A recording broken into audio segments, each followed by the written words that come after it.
Busco un lugar para vivir y descansar, donde no hace falta ni llamar. El mensaje de hoy se titula Afila el hacha. Hermanos, para poder desempeñar el trabajo y hacerlo con el menor esfuerzo, debemos tener la herramienta de trabajo bien preparada. Si queremos desempeñar nuestra misión de llevar a cabo el trabajo que Jesús nos encargó, de predicar el Evangelio, debemos tener nuestra herramienta, la palabra de Dios, bien arraigada y preparada para poder usarla.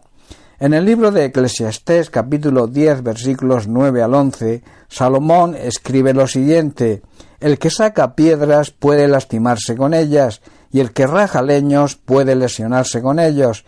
Si el hierro está embotado y él no ha molado su filo, entonces tiene que ejercer más fuerza.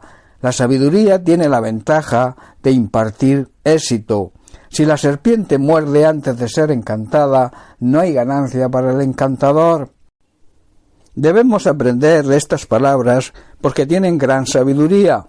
Si se usa un hacha sin filo, hay que hacer doble esfuerzo, por lo tanto debemos afilar la hoja.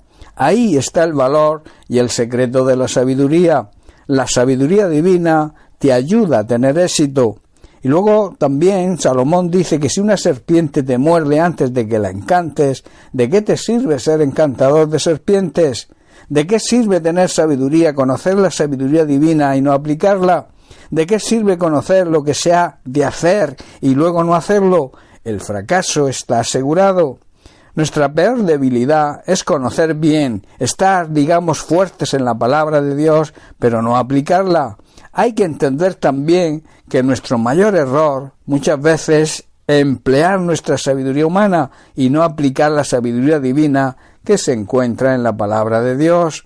Debemos pedirle a Dios que a través de su Espíritu Santo nos ayude a estar tranquilos y en paz cuando nos dejamos dirigir por la sabiduría de lo alto.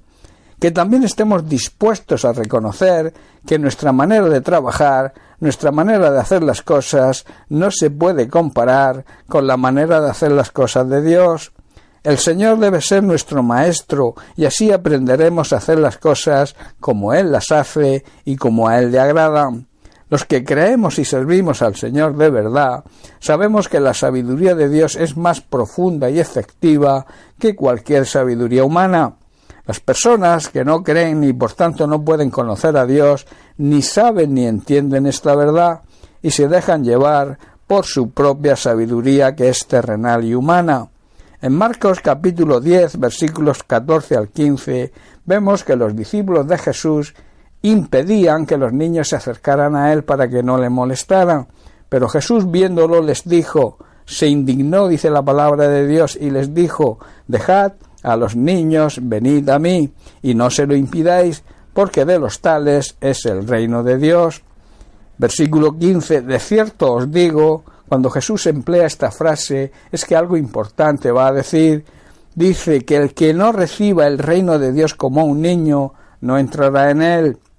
Hermanos, debemos tener la sencillez y la inocencia de un niño, que se siente seguro y confía plenamente en sus padres. Así, de esta manera, los hijos de Dios podemos y debemos confiar plenamente en nuestro Dios y Padre Celestial.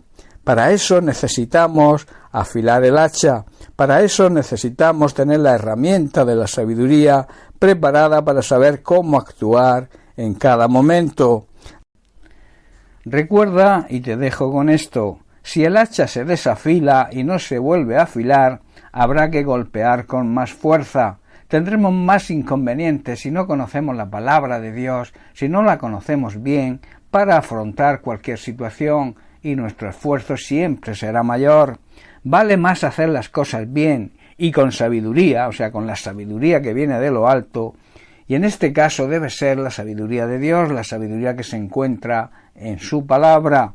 Como dice el apóstol Santiago, es de sabios buscar la sabiduría de Dios y no basarnos en nuestra propia sabiduría humana, que quizá podamos resolver algunas cosas con ella, pero si queremos hacer las cosas bien, si queremos hacer las cosas con la excelencia, debemos guiarnos por la sabiduría de Dios, y si tenemos falta de esa sabiduría, debemos pedirle a Dios que nos dé, y Él nos va a dar sabiduría y no nos va a hacer ningún reproche. Bien, pues hasta aquí el mensaje de hoy. Que Dios te bendiga. Un abrazo.